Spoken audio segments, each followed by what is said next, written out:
there are some more seats here, closer to the food also. Some people sit where the lighting is best. All right, thanks everyone for your patience. If you guys have not connected to Wi-Fi, that is listed on there. And just for logistics, the restrooms are behind you in the hallway right there if you need to go.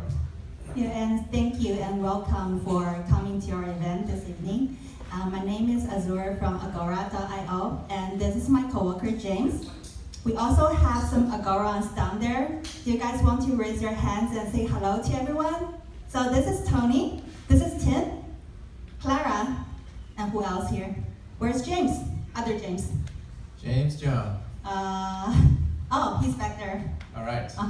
Yeah, so they're very friendly and they're here to mingle tonight. So feel free to ask them any questions about any talks at the event. Great.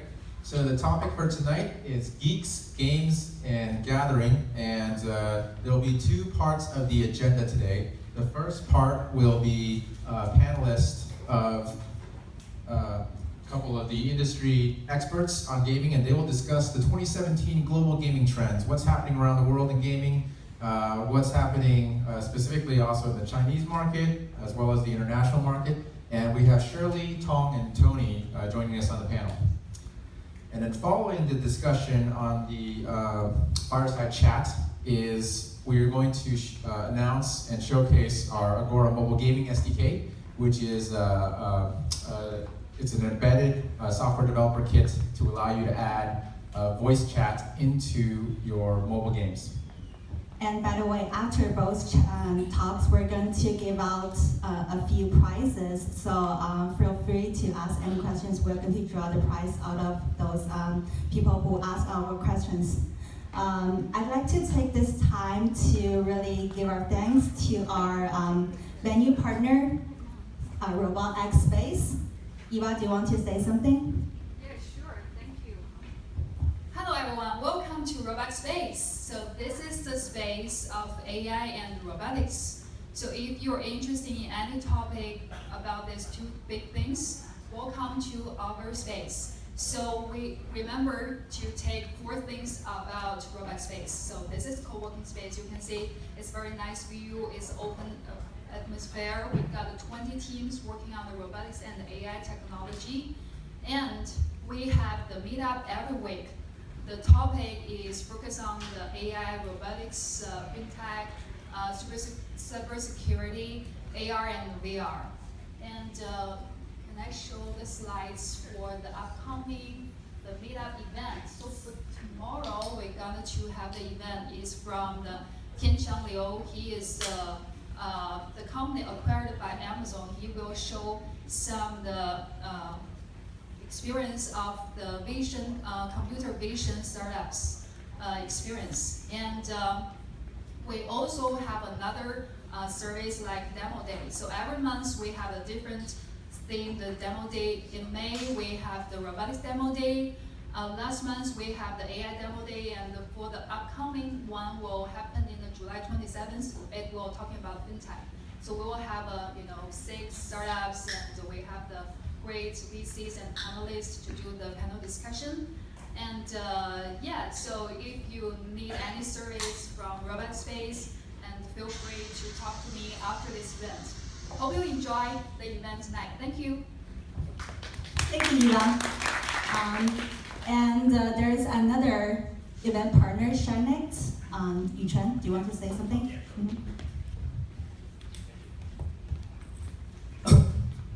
Hello everyone, my name is Yuchen and I'm an active member in Shinect. Meanwhile, I'm a software engineer in Facebook. So I'm gonna use just 1 minute to talk about what do we do and what is Shinect. So right now, we are the largest community for Chinese entrepreneurs and engineers in Silicon Valley. We have around 1,000 members coming from some large companies such as Google, Facebook, or the startups.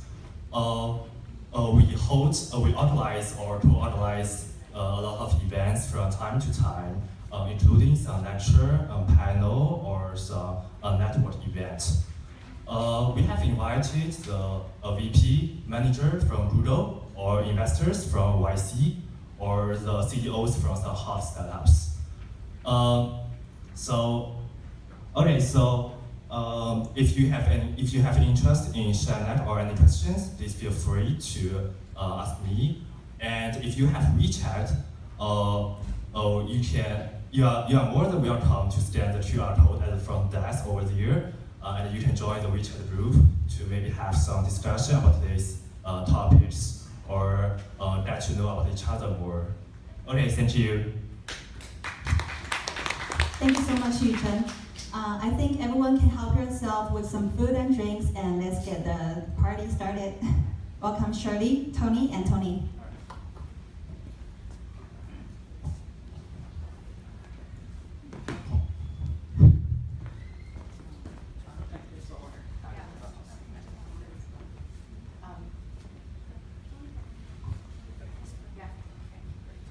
Can you start? So I'll give you. I'm just gonna say next while we'll skip that one. Okay. Thank you, guys. Thank you for this RobotX Space, and thank you for me the time this evening. I'm Shirley Lin. So I've been in the gaming space since 2008, starting at the Facebook social gaming, and then somehow evolved into mobile gaming. But I actually don't play game. I am specialized probably more on the mobile EdTech, advertising technology, and to do something we call user acquisition and monetizations for the mobile apps, mobile games, and mobile apps. How many of you are doing something related to mobile gaming? What? Okay. What about mobile apps in general? Raise them high. Raise your hands. Mobile apps, a few more. And the rest of you? Doing? Shout out. What do you do? You? Oh, me? Oh, yeah. Both. What do you guys do? I just play games. You play games. That's fine. Awesome. What about you? I do payments. Payment apps. Okay, awesome. And that's for mobile? Yes. Okay, great. What about you are in the gaming? What about the lady there in orange? What do you do? Marketing, Marketing? For what kind of space? CPG. CPG? That's something I don't know about, but that's interesting. Okay, so anyway, so I'm currently working for a French company. It's called Nextway. It's been in existence for 15 years. We do payment gateway for distribution of web, PC, and console games. This company pretty much think of itself as an IT company and payment company. So I'm trying to steer the company toward a little bit on the mobile side of things, the mobile advertising side of things. So I'm going to give the mic to Tony. So there are two Tonys here, one with a Tony with I, one with a Y. Okay, Tony and Tony. So we'll be careful when I call them out. Okay, Tony, please. Yeah, hi everyone. My name is Tony, or you can call me Tong, my Chinese name. And I've been in the social network or gaming industry for about 10 years. Ever since Facebook just started its open platform, I've been writing applications on it. And I probably designed the first social game, but it was not realized. A lot of reasons. And then I pretty much brought the first Western social game to China onto the Renren or Xiaonei platform. And then helped a lot of Chinese developers bring their games to US, to Western markets. So I left my previous company as the GM of game publishing at RAQ and started my own company, Narvelous, with my co-founder Jay. And in 2010, actually, we started by building like a social MMORPG. It's quite different from any games out there in the market. And then we moved on to help some Chinese developers bring their games to US and helped to make some great successful games like Whatune, etc. That's probably the at that time was the most successful Chinese games in the US market. And now we're moving to the VR world. So I'm always fascinated by a platform and what opportunities a new platform can bring to gaming and social networking. Okay, this is Tony. Hi, my name is Tony Wang. I'm the head of US for Agora. Basically, our company is here to upgrade the internet, which has been there since about 20 years ago. It was designed for something more rudimentary now. Everybody is trying to put in live communication via, into the game. So the demand is increasing. Unfortunately, the highway is still the same, right? So our company actually put up a new virtual overlay on top of internet, and we make it simple to access with a game SDK, which James Bond will demonstrate. Okay, great, thank you. Okay, so we're going to begin with this panel and give you a little bit of kind of overall picture of the gaming, because most of you seem to be not really in the gaming space.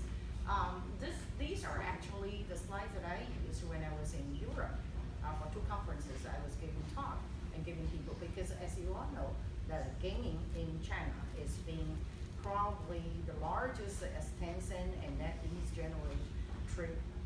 Oops, I put it on.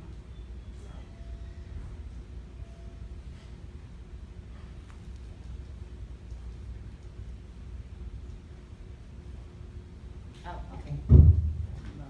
Thank you. Now you can hear, you were dozing off. These are the slides that give a general picture of China, and then we're going to be talking about the global also. So in China, as you all know, Tencent has become the largest game company in terms of revenue. Also NetEase and YouTube and a bunch of other things. There have been tremendous consolidation the past few years in China, especially because of various reasons, regulation, and just a saturated market. So last year it's been going through tremendous consolidation. So only the big players are there. It squeezes a lot of the medium and small game teams out. It's good and not good, and in different ways. So where do those small and medium teams go? And a lot of them are doing VR. Are we losing them? That's okay, I'm loud enough, I'll just be loud. So if you can hear me, just raise your hand, okay? So this situation in China has been going through a lot, and many of you probably do know that VR in China has been just like extremely hot, starting in 2015.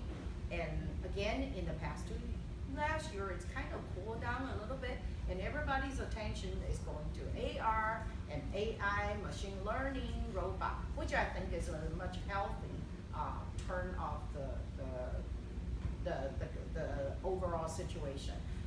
So I'm glad to see that actually. So their new trend also, not necessarily a new trend, it's just the way things are developing in China. And also it's unique in Chinese. Next slide, please. It's unique in Chinese situation because the lifestyle is different. People consume their time, and the way they consume the entertainment is very different from the Western world here. So it evolves in China, the entertainment, there's a term called pain entertainment, which in Chinese is called 泛娱乐. And therefore, 泛娱乐 stimulate a lot of the coming up, and you all have heard of Wanpeng live streaming, and also the offline VR experimental kind of play. So that, and then also this pain, so-called pain entertainment, including the integration of your soap opera, your daily news, the consumption of those, and watching a ton of advertising on your mobile devices. Because the mobile devices concentration, or I guess it's a spread in China, it's a whole lot more, as you all know, the mobile device sales in China just surpass any other regions in the world. So that create a lot of opportunities as well for in terms of that. And I would say, because I do advertising tech and help games and make money, that in the pain statement, Chinese are probably the ones that figure out what I call it paying monetization as well, that they figure out a way earlier on how to make money through live streaming and the VR, even the offline VR. So we're gonna be talking about that, and with the VR live streaming, and then we will be talking about Agora's platform to enable the live streamers. And I have friends who are in the live streaming are already using Agora's platform. So that's very interesting because there are many who are doing the platform for live streaming, but everybody do it differently, and it involves many different aspects of the functionality. So I think we can pretty much pass this one. I think, yeah, go ahead. So I have some, also the Chinese government's investment and in the whole entertainment and the consumption of books and that kind of things, a lot of that. So there are a lot of statistics I put in this, and you're welcome later on that go ahead, next one. So so there's a different format of live streaming, what I call transmedia. In the gaming, console gaming, it's reviving. Mobile game was taking a lot of space in China, but now the console game, PC game are coming back because mobile gaming is shrinking. Animation, of course, 二次元 and soap opera. A lot of soap opera mixed with the gaming, online news, and live streaming induced all kinds of influencer marketing and monetization. Go ahead, next one. Okay, this is the age, so we'll skip that. So to me, the live streaming, this is what I was telling my European audience, that how in China, live streaming just get a totally new life. It's very interesting development. So it's also because of mobile gaming is going downhill. Individual live streaming, as you all know, Wang is so powerful. And it creates a lot of characters on the live streaming. Next one, please. So live streaming, I think we talk about the virtual gift in China, and sales conversion, and stars profiling, converging power, and user profiling. It's all evolved from the live streaming and the science of delivery it and make money on that. Next one, please. So mobile gaming, I think mobile gaming, let's skip that because it's a huge market. We all know it's a lot of money. And mobile gaming is smaller, and then we're gonna go. Okay, so one thing about you in China, the per user acquisition, it's getting more and more expensive. I remember in 2011 in China, getting a download, buying the traffic to download, it's like 75 cents US dollars or $1. But yesterday I read the news day before yesterday on WeChat in China now. Buying a user in China is costing 100 RMB, which is $14 or $15 US dollars. You can see in a few years it increased, which means the cost is much higher. Next one. Okay, so we're gonna skip that. A lot of the console game coming up. So I was talking about the progression of moving from the mobile gaming. So a lot of around the IP. So they are buying a lot of IP from Hollywood, as you all know, and the known IPs and build around the gaming and soap opera and all that. And next one, I think there's opportunities. So I think there's a lot of games want to go overseas, and monetization is better. But this is getting too much a little bit detail. So I was talking about the opportunities in UA. A lot of Chinese companies are going to Europe as well as to Silicon Valley to either invest in game companies or doing the merge kind of things.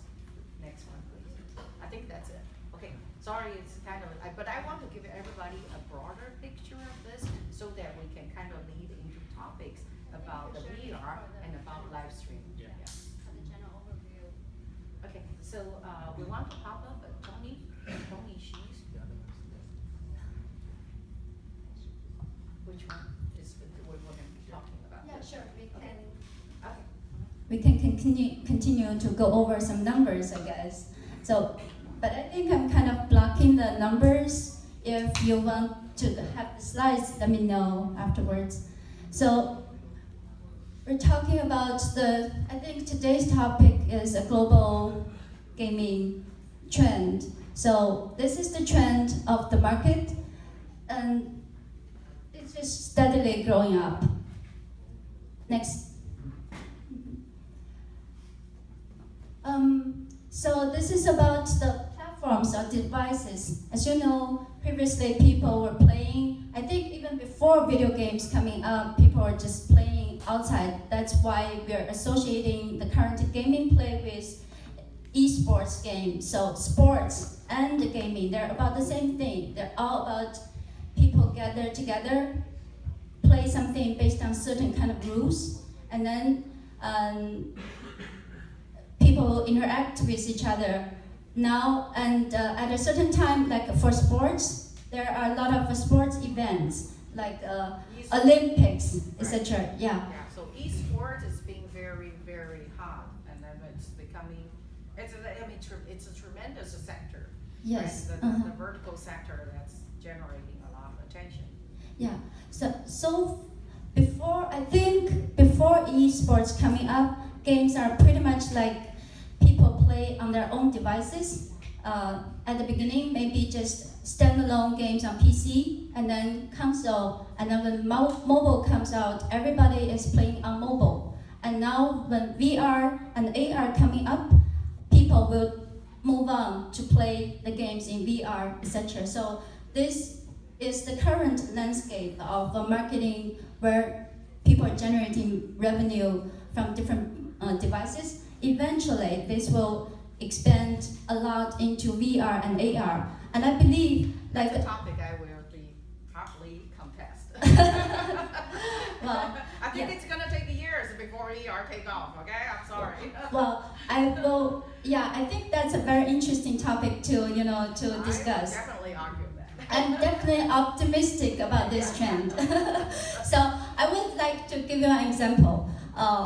Before, like a long time ago, we can probably, I have a slides, but it's far back, but now we can just talk about it. It's just like about 100 years ago when camera just came out. Nobody was thinking everybody will have a camera. So it's just something like people feel so curious about, and it's just like something the photographer takes the camera and then take your pictures, and now everyone has camera and take their pictures by themselves. And then I feel like for computer, okay, before computer is a huge machine, huge giant beast, until Apple brought it to everyone, make it a personal computer. And then phones, for a lot of phones, like mobile phones, it was also pretty rare. And then Apple again made the phone to be accessible or to be used by everyone, the smartphones. Now again, I can pretty much predict Apple again will bring AR and VR to everyone's hand as early as probably late this year, around September or so, when it's gonna release announcing iPhone 8. I think AR is, but not VR, not with the device of VR. Oh. That's definitely not for the overall consumer market. It's just not ready. Yeah, AR and the VR, I think they're just gonna combine together. VR will be on top, overlay on top of The AR. Yeah. only reason it will be adopted is if VR is on the handset that can be consumed by the mass market, not with the stupid device on your face. That will not take off in the next 3 years, I guarantee you. I've been pouring cold water on many of my VC friends who was half jumping on investing in VR. So that's something I come. Yeah, I think But we I- can continue but I debating agree- afterwards. But Yeah. I agree with Tony, because I have seen, as much as I pour cold water, but I have seen very maturing content coming out this year, and this is almost 18 months after VR was so hotly brought up, in people's attention. So there are good contents coming up, that definitely helps. Yeah. So this is about devices and platforms. When there is a new device coming up and new platform coming up, games will be the best media or best content to bring it, to popularize it to everyone and to monetize it quickly. Okay, so we can move on to next one. this one. This is game revenue by country, by region, not just country. So number one, since 2015, China has been the number one globally. That just generates the most revenue. And then the next one, this shows us in North America, but mainly pretty much US. And Canada only contributed 1 billion out of this. Yeah, move on. This is the Chinese gaming market. I think you already touched base on this one. So it's just growing faster than the global trend. Yeah, this is the US one. We can, yeah, we can just go over. US currently is number 2.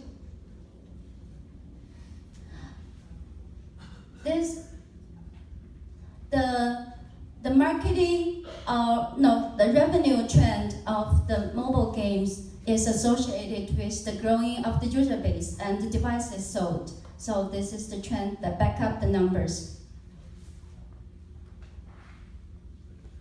We would like to talk about genders a little bit.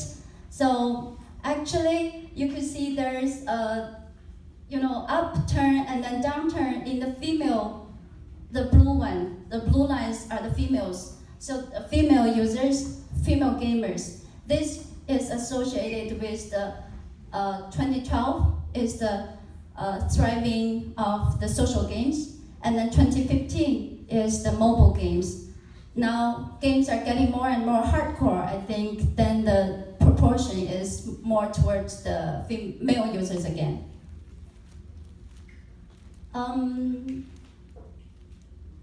I think I probably messed up the order a little bit. So this is an esports.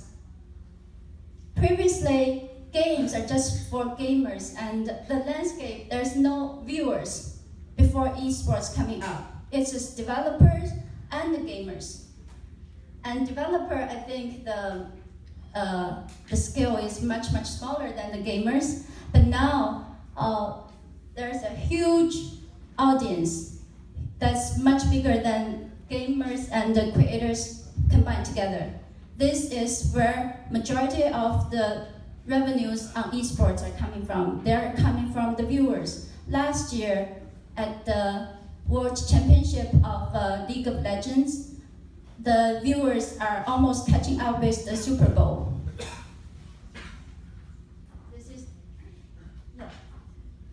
This esports revenue trends growing very abruptly.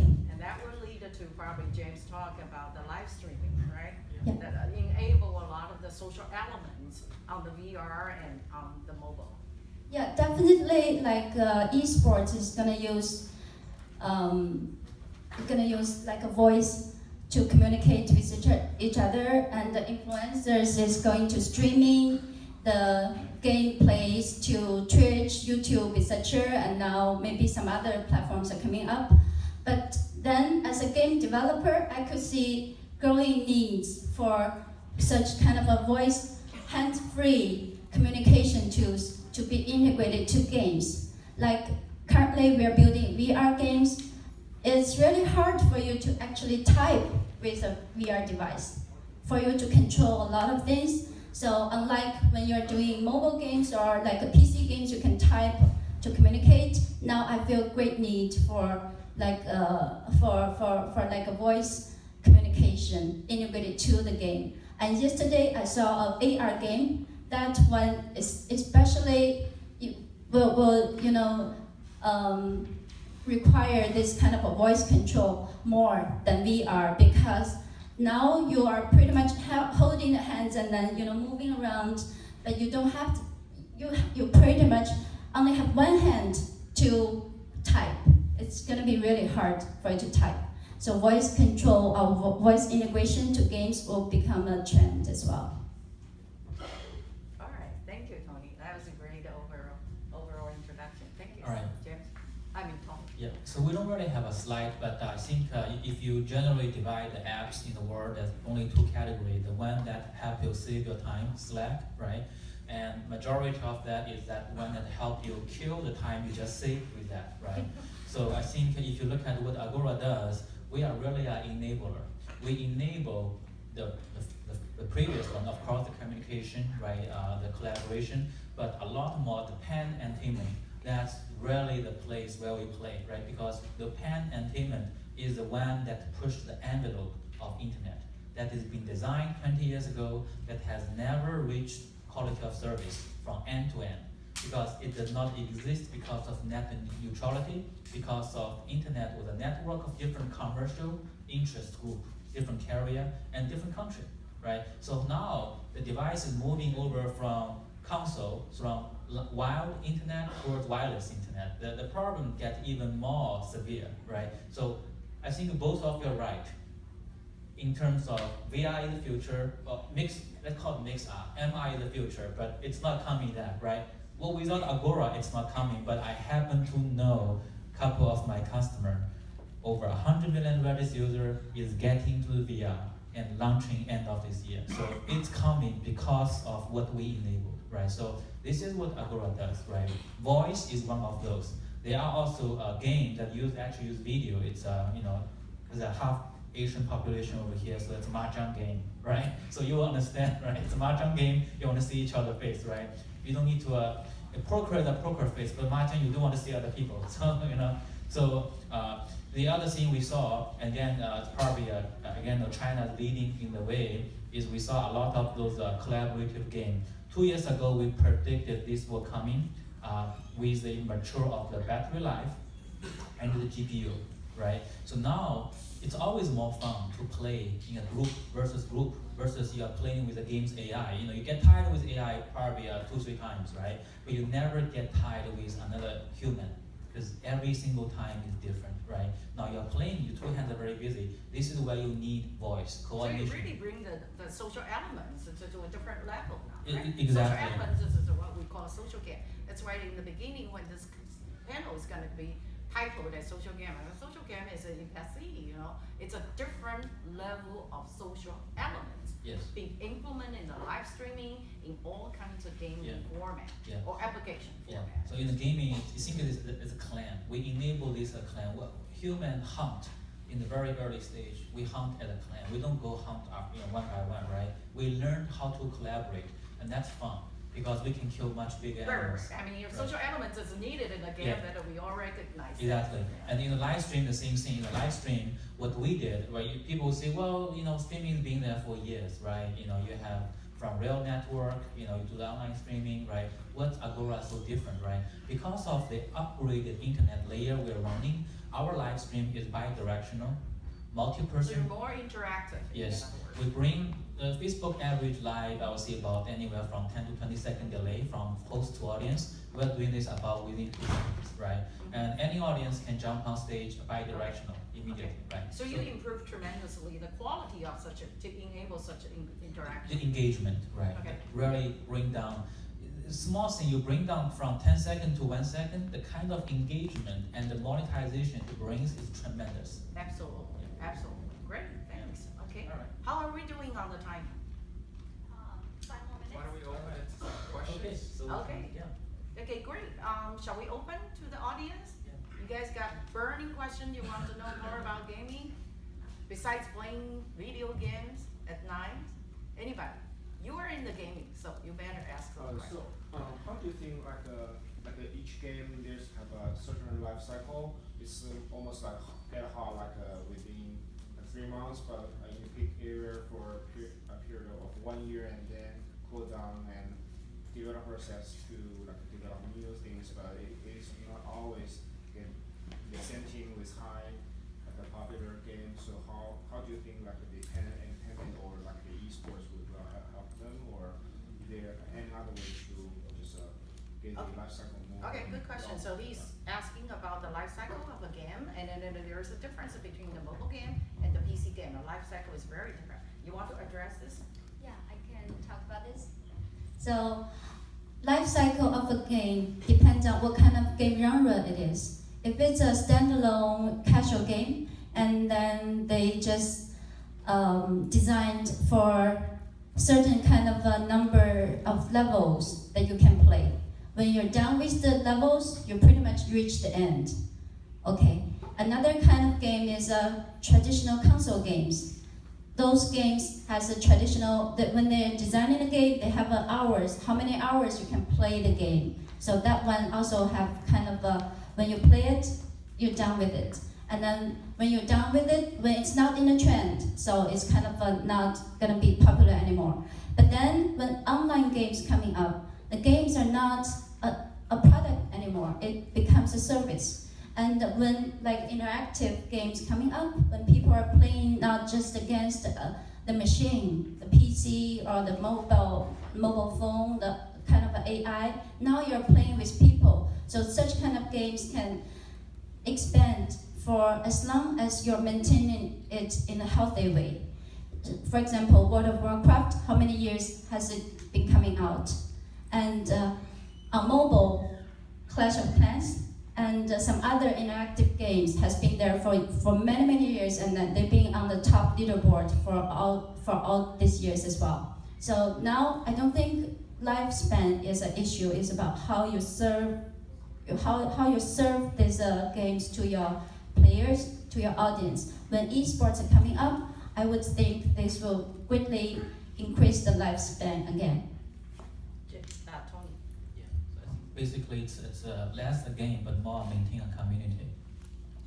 Sorry, another thing I would like to mention is, like for VR, currently a lot of VR games is just the experience, not even a game. That's because they're kind of just for everyone to go in immersively, and then you're just absorbed in this world of yourself. All the others are just machines, AI, they're not real people.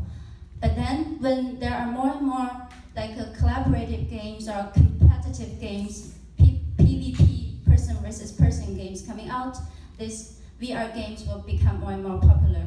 And we are pushing this front line a little bit further more, or a lot further. We are building a VR esports game. I would think this will greatly increase the VR game's lifespan as well. Well, let me further address it. I think there is a difference between the mobile game and, as we explained earlier, the PC game. And that's why everybody's going with the big IP, the intellectual property, and that can build a longer life.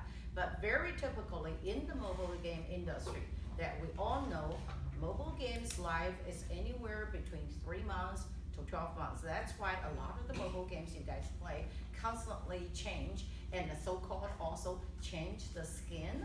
The mobile game very much within 6 months to 12 months die, and then they just simply use the same game engine, same payment engine, and just reskin for another. So there's a lot of reuse of such core of the games. But PC game obviously is different because mobile games barrier to entry is very low, much lower. PC game, console game typically takes years to develop, multi-million-dollar development. As a VR game currently, actually, it's very capital intensive. Mobile game, 2 of you after work, at night, you can develop probably, you get to know iOS, Android, you can probably release a game within a few months. How well it's gonna do, I think that's a totally different industry. I think her point is very much that if you build a good game, eventually you can build it up and then build a whole IP if the quality is that good.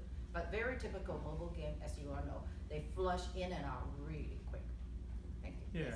Thank you, Shirley. I think you share the view of the common mobile game, but as we all know, Wangzhe Rongyao becomes the most popular game right now. Right. There are And some they big believe, IPs. yeah, Yes. this yes. kind of competition game will have much longer lifespan in the mobile space. Yeah. So if you build a quality game and then you know, of course, there's a big capital in pushing it and get a lot of user and then building the IP around it. There's a tremendous marketing dollars behind that. So if you are a big one, that's why Tencent is behind it. NetEase, their games tend to stay longer because they keep pumping a ton of money and plus build a lot of merchandising around it. So that helps with elongate the life. Yeah, And I think also build engagement into it make a lot of sense. Last weekend I was at VidCon. I met a couple of Chinese couple. They actually met in the game, and the female fly over to Shanghai and married the guy. So that's community. that's engagement, right? When you have those ones, this is no longer a game for you. This is a new domain when you can choose to be a different person, right? And you can experience a life that's different than your physical life. You don't have a boss over there, right? Yeah, yeah. So social element definitely in the VR space, in the live streaming e-sport, AR intrigue, the games definitely cause people to engage much longer. Yeah. And that's where the advertisers, make money. Because if you get engaged longer, then for advertisers, we just say, holy cow, I can start serving the ads to you. And so that's all the ways of generating the money. Because at the end of the day, you create all these entertainment, you need to make money. And we also know that average people use about 6 apps, right? So the screen time is becoming very valuable, right? So people already give some of them. There's only 6 apps you use pretty day to day. So how does your game occupy more of those screen time? Forget about using your game mechanism. You're gonna build the engagement between human into that. It's a social network of its own. Okay, great. Any other questions? Yes. Like for the VR live streaming game, like it's more like person to person in real time. Live streaming is different from VR. I don't think right now we need to mix that, right? There's not really mix it. What's your What's your question? Like for the VR game, the live streaming game, like for the VR part, like it's more to person in the real time. And then how do you guys do the best to protect the game player privacy and also like the cyber attack?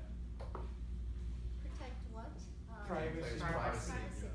So you are asking whether during the interaction of live streaming, there's How some can you guys what can you guys do about privacy like, issues and because it's cyber more- attack issue? Okay, good questions. How do you do it? Yeah, well, I think in the US, right, the adult content monitoring is a very serious issue, right? In China, we have Guangdianju, right? We have all those people worry about you, right?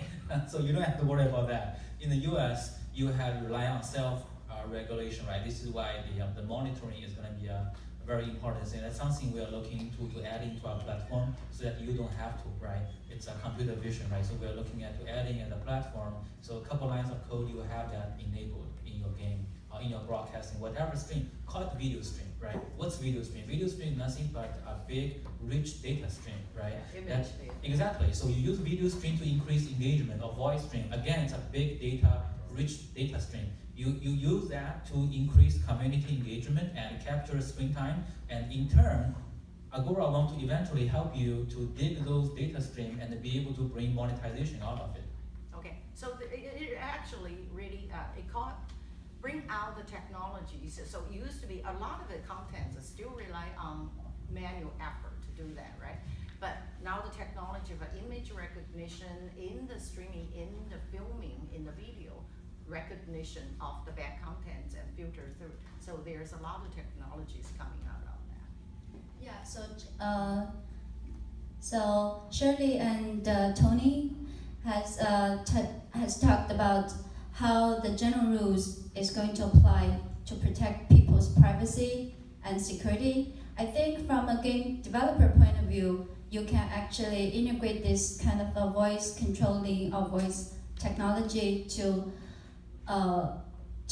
limit the communication between certain kind of people. For example, you can control who can hear one of the players talk, maybe within the guild or like just with the friend, or you can just shut down. You can just only for the younger people, maybe 17 years or younger or 13 years or younger, then we probably should disable or kind of disable the communication between them and adult players. So there are technologies allowing ones to trigger, protection. Yes. Oh, I think it would. Okay, 2 more questions. The one in the back first. I have a question about customer retention. Okay. Because I've seen like some app companies using a lot of money to advertise Facebook and like different platforms and to promote their games, but eventually their games just fell off like in 3 months. And so I would like to know if they are really worth spending all those money in the Facebook, and will there be like any tips like for them to spend their money in another way or to other like strategies to retain the users? Do you want to address this first? Are you concerned about the retention or the user acquisition? User acquisition. User and also, acquisition. and also the retention. Yeah. So there are three elements in making a successful game: user acquisition, user retention, and user monetization. So the first one, user acquisition, currently, as you mentioned, a lot of people, developers are acquiring users from Facebook platform, game ad platform. But if you implement very good viral channels or viral mechanisms, you can actually get sufficient organic users, which is free users. So this is about user acquisition. You could do PR, you could do like Facebook viral channels, including newsfeed or like notification systems. This to acquire free users, lower your cost of user acquisition. And then for user retention, it's mostly about the gameplay itself and how you service your customers, how you build a community. I feel like if a lot of Chinese games are actually very good at user building a community within the game. They have a lot of different channels, guilds, etc. within a game that can help user to come back to the game to play. But if you could expand this kind of user community from within the game to outside the game, from within the game to the platform of the game, that can bring some games who hasn't been playing the game or who has been playing but stopped, bring them back. So it's about building a community, and how big the community is depending on your customer service and community building. Yeah, there are all kinds of strategy on that, further on that one, because the user acquisition, yes, everybody is spending a lot of money, and there are different ways to do organically, but you have to know how to do it organically. But very typically, the game, especially mobile game, they pump it up by buying some traffic and hopefully raise their rank, and then expect the organic traffic to come through. But it's a lot of strategy, a lot of techniques, a lot of practices how to do that. It's becoming, as I said, it's becoming more and more expensive for user acquisition. For the retention, you gotta be a good game, But there are games that we know that are able to pump up, get some organic, and then they make some money, and then they fail off because quality was so bad, they burn their investors' money, but they are able to change the skin and come back again. And so from the retention, we typically look at, it's called 1-7-40. Day 1 retention after you release, and day 7 retention, how many days people still, your players still keep it, and 40 days afterwards. So there are a lot of measurement and you get, to measure this. The lifetime value and the DAU, MAU, there are a lot of numbers to look at it. So game is really about numbers that obviously if you focus on quality, even if you focus on quality, you need to know how to get to those users to stay longer on the game. Yes. Okay, we got many questions, but I think we are going over. You were the next one after him. Yes. So I wanted to know how you acquire the viewers, since that's your main. Oh, for the esports, the bystanders you're talking about. Yeah, Is that so the bystander? people that are not playing, but they want to. Right, they just want to watch that. Okay, Tony probably is. Obviously, I don't know actually this answer to this question. I just know like my son is just watching other people playing games all the time. I don't know why other people are so enthusiastic about watching other people playing the game. I used to play Gears of War, right? So you get stuck and you're like, holy shit, where do I go past it? You go to YouTube and you Google YouTube, you find this guy how to play, you start to follow this guy. So it's basically it's a market of its own kind of, you follow the influence in that particular one. So when your influence start to be, join the TED Talk kind of thing, like, streaming, you actually follow that because you like the way he talks, he's very funny, right? You like the way he just plays through the enemy and, being killed, you follow them. So I think it's very organic, just like any other viral marketing. And I think it's very much, and it brings us with the questions or aspect about influencer marketing. And typically the organic one is on YouTube or Instagram or WhatsApp. There are some people who love some topics and got people together around through Instagram or YouTube and form this group, and this person becomes very influential. So whatever this person does, there are followers, interactions going on. And then live streaming allows this kind of interaction taking to a different format, obviously, to a different level. So influencers are actually the key and the core of live streaming, and why people surround maybe him because he played tennis, and a lot of people interested with his view or his comment.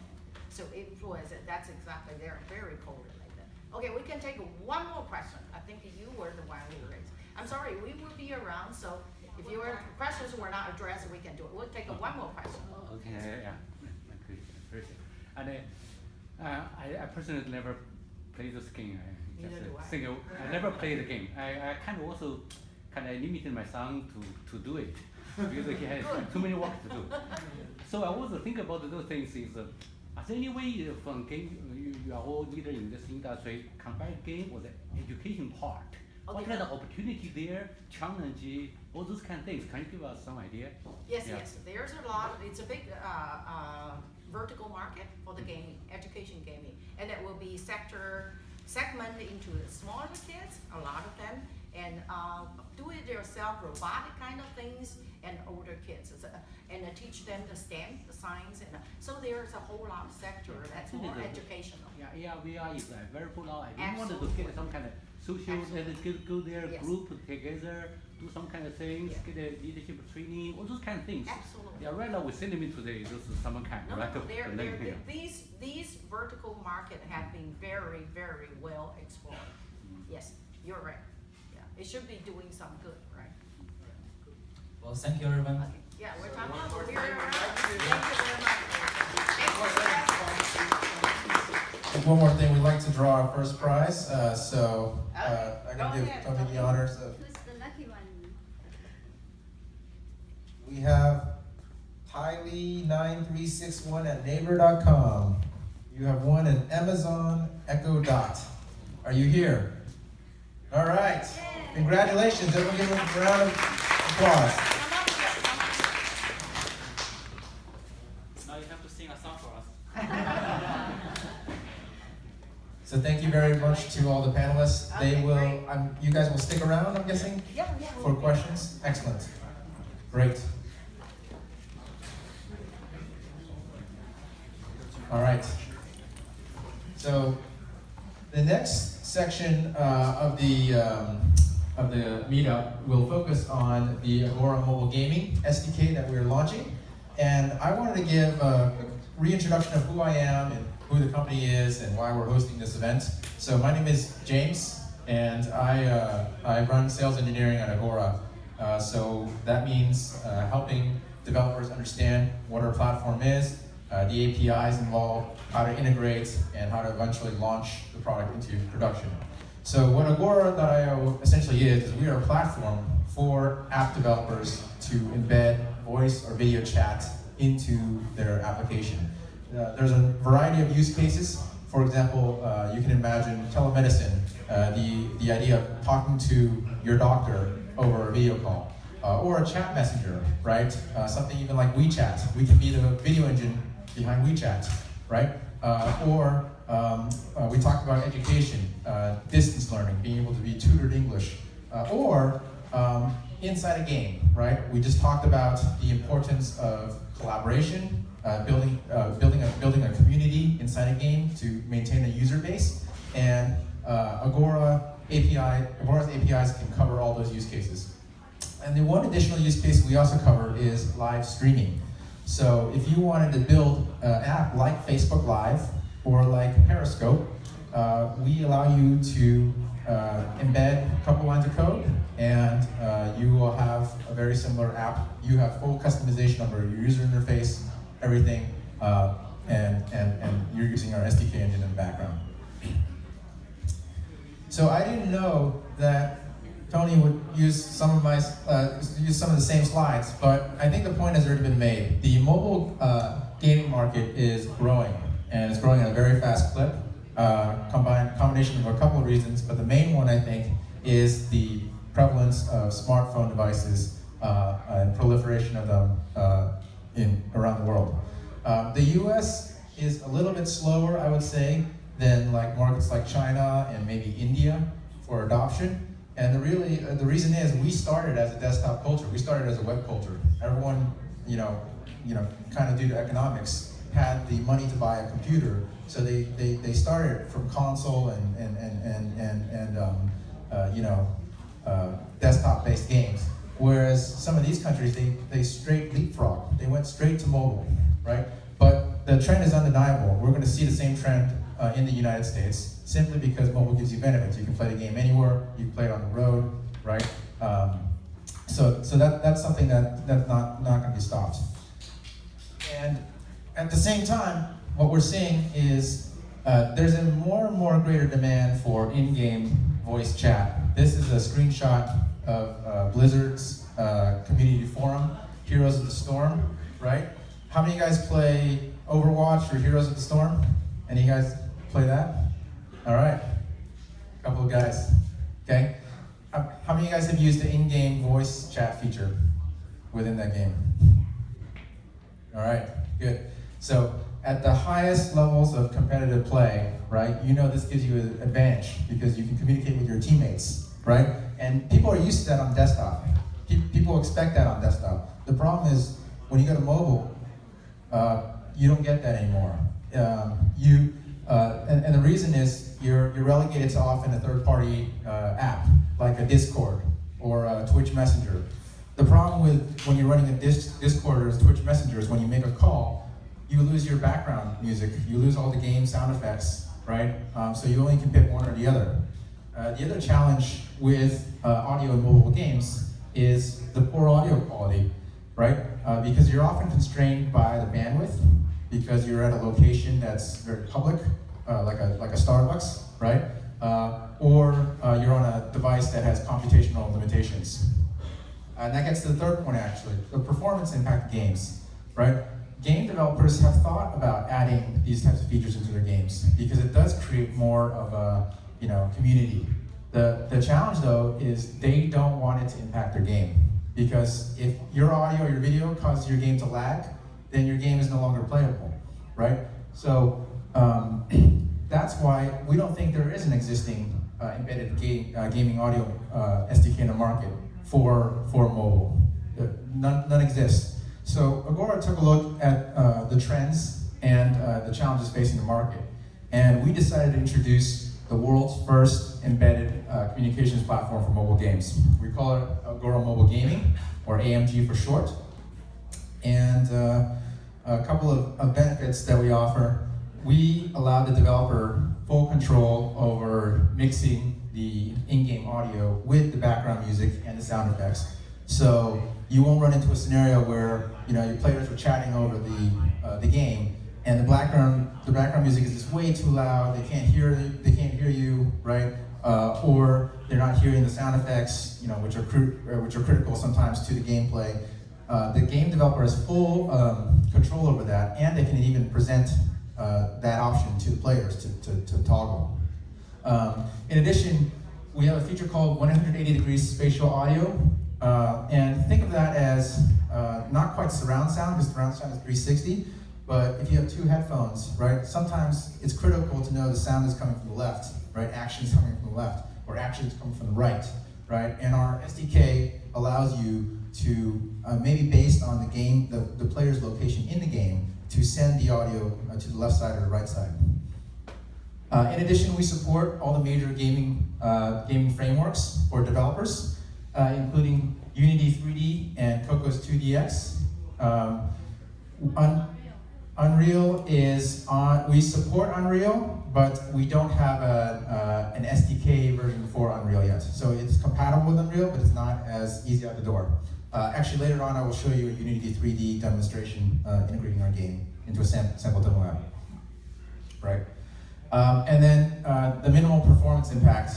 We have benchmarked our Agora Mobile SDK versus some of the mobile audio providers in the market, like the Discord or Twitch. And we found that we were able to achieve lower CPU and memory consumption, meaning there is minimal impact to the game performance. Any questions so far? All right. Oh, sorry, missed one. Go ahead. So for the audio, do you find the one that we have, like is it better that the audio is connected to the earpiece, or you prefer the natural voice? You know what I'm talking about? There's two ways of collecting sound. Either I speak to the device I'm playing, or I rely on a different variety of different kinds of sound, like either through the ear or through the mouthpiece. What is the most preferred way that you found so far?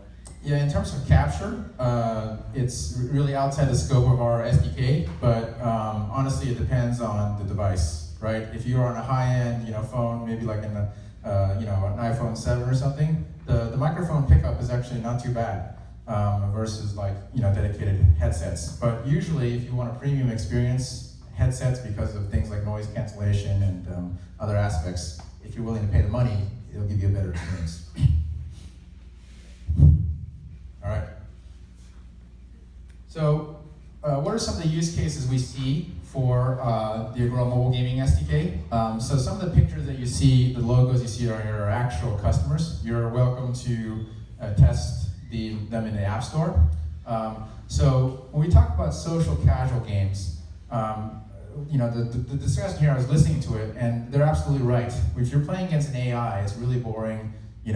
Especially like a poker game, for example. You get to a certain level, you get a bunch of poker chips, and you're like, what do I do with my poker chips? Okay, time to delete this game, right? What we're really finding is, even if you take some traditional games, say like a Monopoly, or like Connect 4, some of these basic games, and you add voice, and you add some competitive environment around it, people enjoy that, because then it's not really about the game, not really about Monopoly anymore. No one, if you're playing Monopoly on a game on a mobile device, it gets boring after a while. But if you're hanging out with friends playing Monopoly, then it's more about hanging out with the friends than the game itself, right? So two of our most popular apps is Werewolf, or Lamrensha in Chinese, and my Chinese is not very good, so apologize. And Snake Off, which is 贪吃蛇, yep. Yes, and then first-person shooters, an obvious use case, just because of, again, the coordination efforts of the team required. MOBAs, the same way.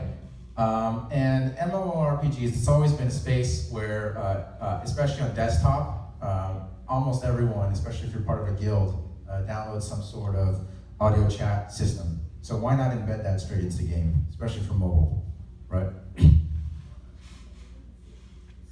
Okay, so with that, I'm going to show everyone a quick demo of our Agora Mobile Gaming. Do you want to help? Sure.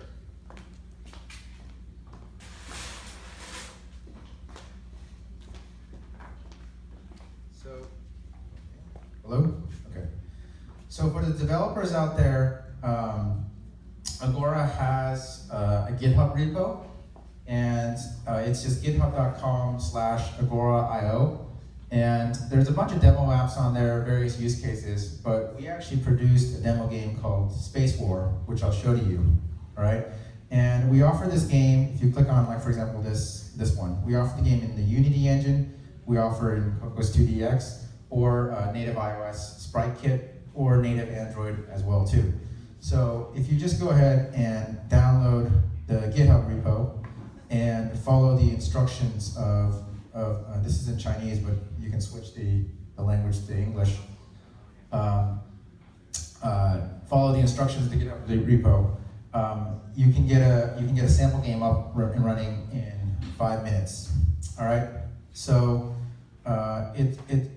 the SDK is not on our website right now. Actually, you're going to have to get it manually from us, because this is the launch of our product. So if you, By the way, we're going to launch it next month, and now it's under developer preview.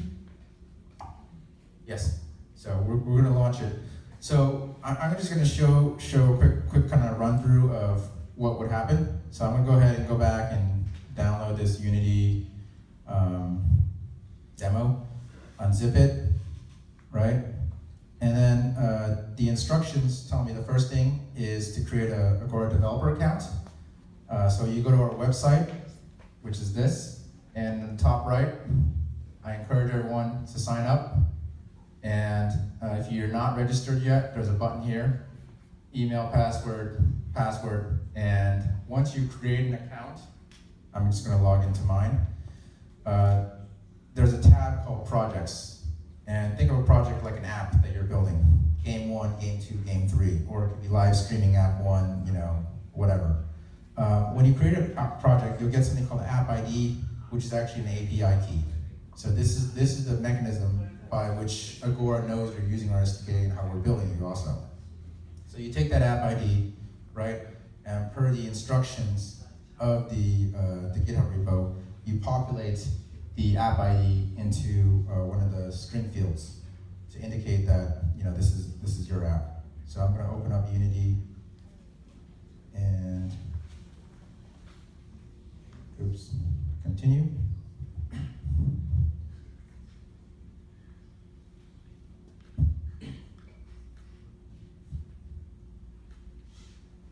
And within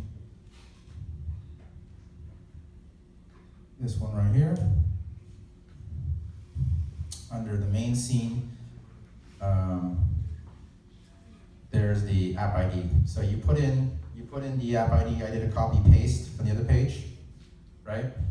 Get rid of the extra keys, save, and then you port the libraries over, right? I actually have so I'm going to save a little bit of time.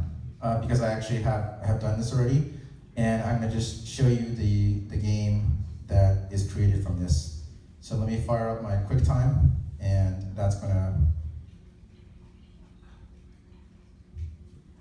to mirror my iPhone over here. All right. So why is this so small? There it is. Okay. So the game is this one. It's called, again, Space Wars.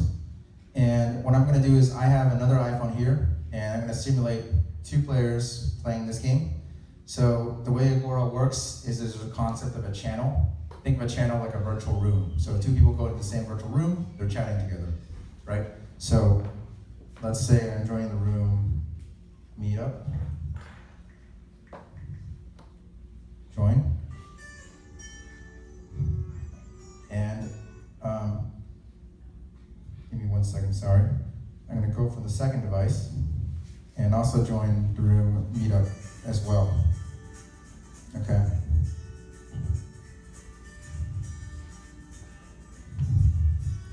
And it's a basic game. You want to just hit the buttons. You're not really running into anything. You're just showing, it's a basic game. So if you wanted to try out the in-game audio, just hit the little speaker icon. And go ahead and hit it as well. So, hello.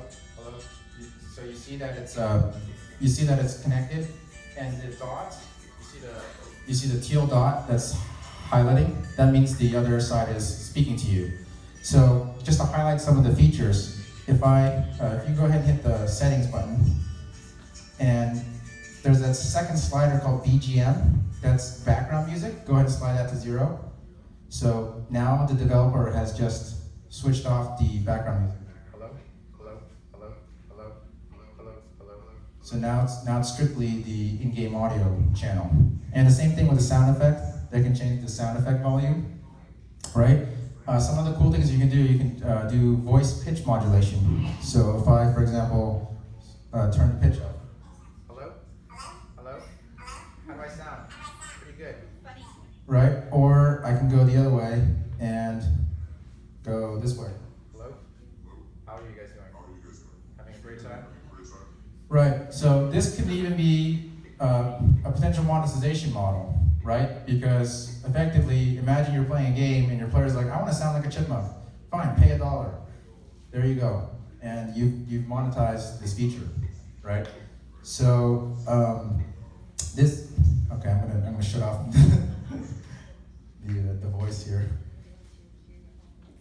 Yeah, absolutely. So that's a quick demo of the Agora Mobile Gaming SDK. Did anyone have any questions on the capabilities or anything that they've seen? Yes? Are there any limitations how many people can join to the same channel? For audio, we have very high numbers, like 20,000 people can join the same channel. Yeah. Mm-hmm. How about, do you have recording, for example, asynchronized messaging? Sure. Do you want to record the gameplay as well, or do you want to record just the audio? Just audio. Yes, we offer that. Yes. Mm-hmm. And if you want to record the gameplay, there are mechanisms to do it too. You know, iOS replay kit or media projection. Mm-hmm. Go ahead. So, how do you monetize? How do you monetize? Sure. So again, first of all, there are a couple ways to think about it if you're a game developer. No, I'm talking about you. How do we monetize? By the minute. So every person that is in an Agora channel, every minute we build them by the minute. We build the developer by the minute. We build a developer by the minute. Correct. Mm-hmm. What's the price model? The pricing. So the pricing starts at 1/10 of a penny per minute for the audio, and if you're interested in video or live streaming, it starts at 4/10 of a penny. Is that per user or just generally? It's per user, but keep in mind that not all the users are in the channel at the same time. So some may enter the game, leave the game. We only count when they're actually using the Agora voice channel. When they're talking or just when they're in the channel? They're in the channel. Yeah, because they're also potentially receiving, right? Even if they're, yeah. So is there a free tier, free usage, or base, or ways to limit the usage, or? Yes, so we do have a free developer. If you're a developer, if you the first 10,000 minutes a month on our platform are always free. So in the development phase, when you're trying it out, you basically use it out. When you're in production, we subtract 10,000 minutes from. So the first 10,000 is free. Are free. Mm-hmm. And you can put a cap, like after that, no one can talk. If you wanted to do that in your app logic, you would have to build your own billing server and count the minutes and then shut it off. You could do that, but I guarantee your players are not going to be very happy. Yeah, but do you have a way of just blocking it at your side, like as a developer, I set a limit and say. No, we don't, because that doesn't help our interests at all. Yep. Anyone else? Okay. All right. Well, we are now going to draw our second one. And the winner is another Agora business card. This is Eula Chaz, YVA12@naver.com. Congratulations.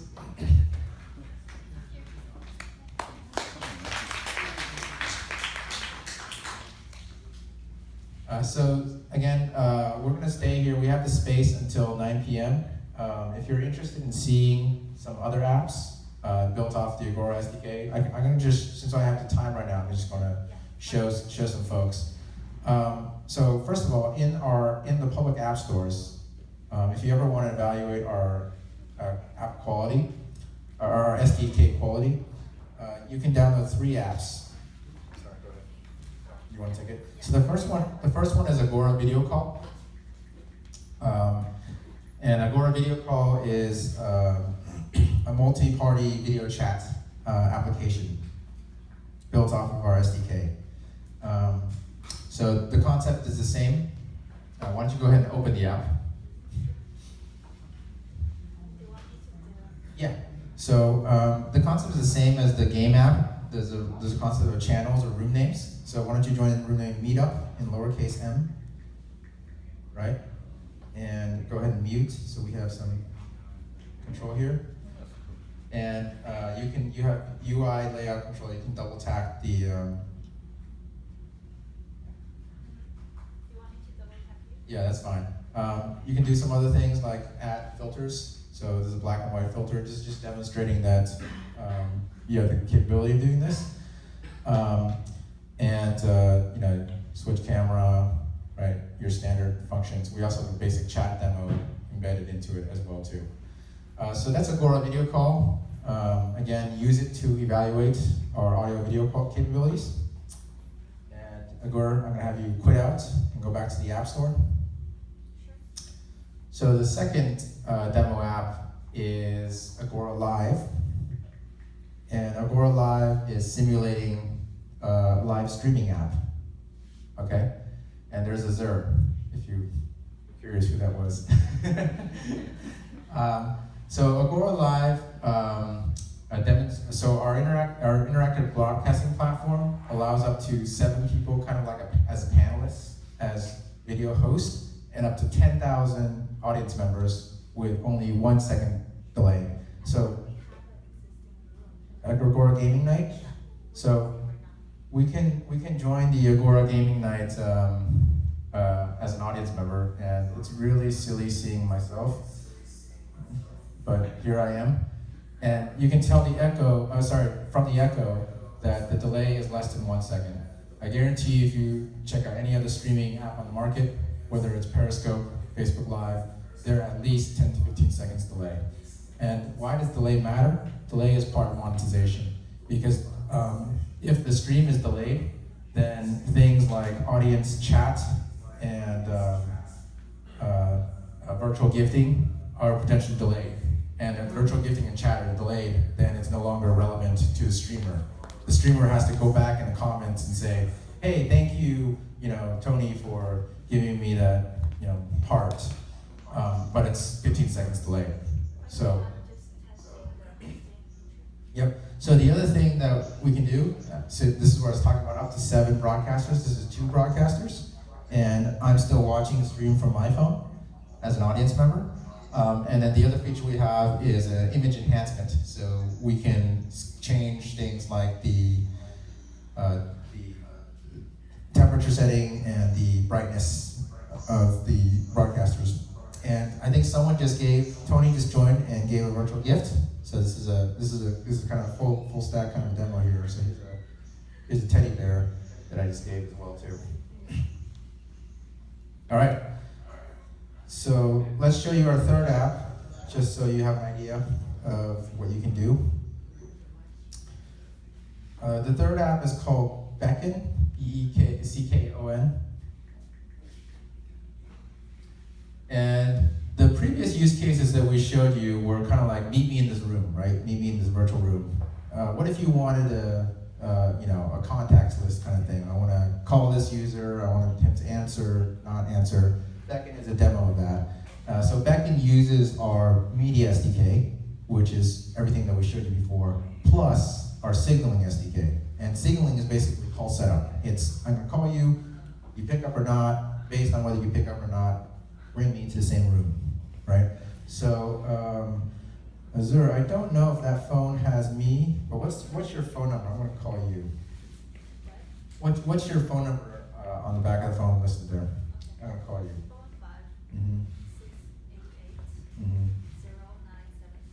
097. And do me a favor, before I call you, I want you to exit the app and put it into sleep mode. So do you want me to quit first? Yeah, you can quit. That's fine. And I'm gonna call you.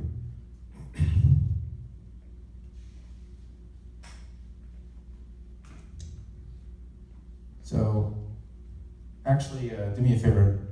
Keep the app open, but in the background, not fully quitted. Sorry.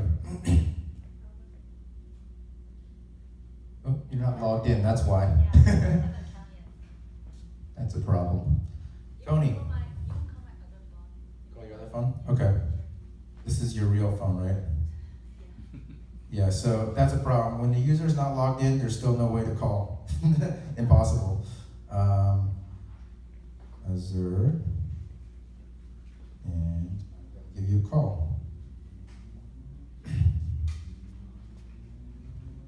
So you want to show the kind of the ring?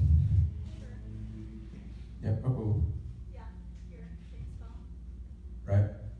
And you can pick up. So that's using iOS Call Kit, which means that you're leveraging the native dialer. So it looks like a regular phone call. And now that you're accepted, we're in a two-way audio conversation in the same room. So that's a demonstration of the signaling plus media SDK. Just that hopefully gives you an idea of the plethora of use cases that would service your app. All right. Okay, any closing questions that we have?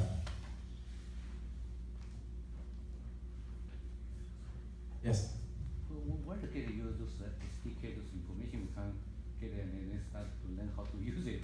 Yeah, that's a good question. So you want to go to our website first, and like I showed you, create that developer account. Mm-hmm. That will give you a developer key. And that key you can use first 10,000 minutes for free every month.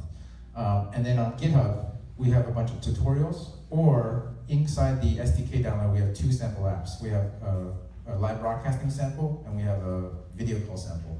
So all you have to do is put the key that you created the account for in the app, and you can try it out. Mm-hmm. If you need help, just let one of us know. Mm-hmm. Yes? Do you have any VR or AR feature built in?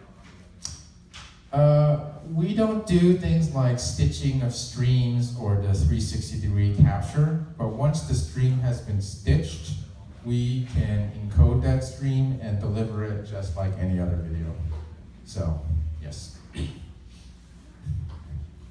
Yes? What do you expect your user audience age group?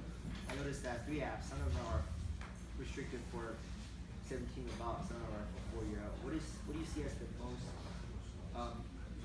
most of the users age group? Yeah, so we, just to clarify, we're not in the business of building those apps for people to use them instead of Snapchat. We are using those apps as a demo to showcase our capabilities, so you can build your own app. But it depends. We have customers, like I said, targeting kids.